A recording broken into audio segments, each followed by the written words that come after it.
Senator Markey. Thank you, Madam Chair. President Trump has ordered the destruction of offshore wind all along the east coast of the United States. That was going to be 30,000 megawatts of electricity coming in. He's ordered the destruction of it, which is a tragedy. He's ordered the destruction of the tax breaks for wind and solar in the bill that's going to come before Congress. That's a tragedy. We have a dramatic rise in AI consumption of electricity, and the president is destroying. President Trump is destroying our ability to have an all-of-the-above strategy. And as a result, it's going to put more pressure on the Nuclear Regulatory Commission to press forward faster to license new nuclear power plants. It's going to give the natural gas industry an opening to come in where there was no opening in terms of the construction of new plants because Trump is killing the electrical generation capacity that was the plan, for much of the country, but especially the East Coast. 94% of all new electrical generating capacity in the United States installed was wind, solar, and battery. Let me say that again. 94% of all new installed electrical generation capacity in the United States last year was wind, solar, and battery. Trump has declared war on that. Now, that puts pressure on the Nuclear Regulatory Commission, and that's a danger to me, a real danger, for you to move faster than otherwise you would, as historical legacy, be moving forward. The Nuclear Regulatory Commission is facing strange and unprecedented times. This independent agency was created by Congress to do one thing: to regulate civilian nuclear activity with public safety as a first priority. Independent agencies hold a unique role in our federal government. They're supposed to act free from influence by financial or political interests. Commissioners of independent agencies who are confirmed by the Senate are statutorily protected from removal without cause. This is a precedent that the Supreme Court has respected for 90 years. Yet over the past 5 months, this administration has fired Commissioner and former NRC Chair Hansen without cause, fired safety-focused staff for no good reason at the behest of DOGE, forced commission rulemakings, which are supposed to be independent, to go through executive branch policy review to ensure alignment with Trump's agenda, which of course is to absolutely crush the clean energy revolution for the benefit of the nuclear and natural gas industries, just to crush this all-of-the-above strategy, and pressured the NRC to accelerate license reviews and cut corners while ignoring community concerns. So, Mr. Chairman, if reconfirmed, how will you protect the NRC from attacks that jeopardize its independence and ability to protect public health and safety?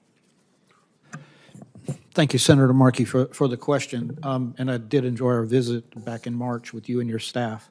And I bought your book, too, by the way. Found it at an old library that had closed down. So to answer your question, we're accountable. We're an independent agency. We're in the executive branch. That's where we're housed. We're accountable to both to Congress and the administration. Safety is our strike zone over home plate. It is our North Star, and it will continue to be that. Nothing that has happened so far nobody's asked us to compromise safety in any way. Nothing has touched safety. It's coming your way, Mr. Chairman. It's coming your way. They're destroying. I do know that destroying entire industries with no regard, ultimately, for the safety of the American people from pollution. Yeah, keep going. I'm sorry.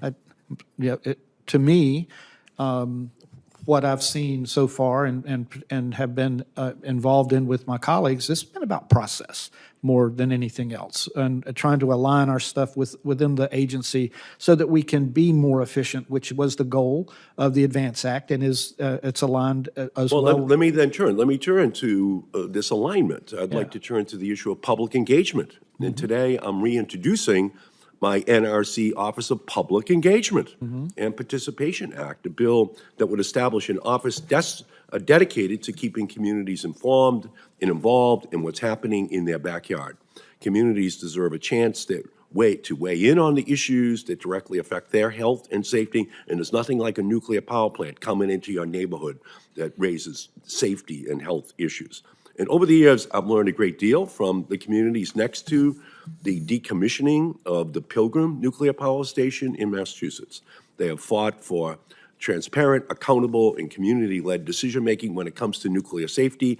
Unfortunately, NRC's failure to meaningfully engage these communities has eroded trust in the commission. So, Mr. Wright, if reconfirmed, how do you plan to maintain strong public trust and confidence in the NRC's ability to responsibly and independently regulate civilian nuclear activity through public engagement in hearings and proceedings? Well, thank you for the question. You know, I'm not sure that I totally agree with everything the comments, but I will tell you that it's my belief personally that the NRC on public engagement does as good, probably does the best job than any agency in the federal government, including my colleague here to the left.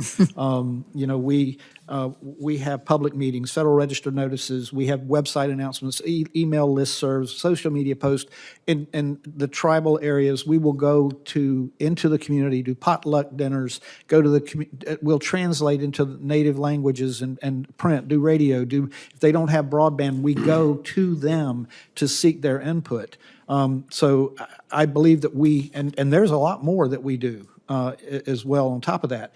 So, but I will say this, Trump has issued executive orders that threaten open and transparent public hearings, license reviews, rulemaking process. You're going to be under pressure. You're going to be under a lot of pressure, Mr. Chairman. Yeah, and I appreciate the concern, Senator, and I will tell you that I look forward to reading your legislation.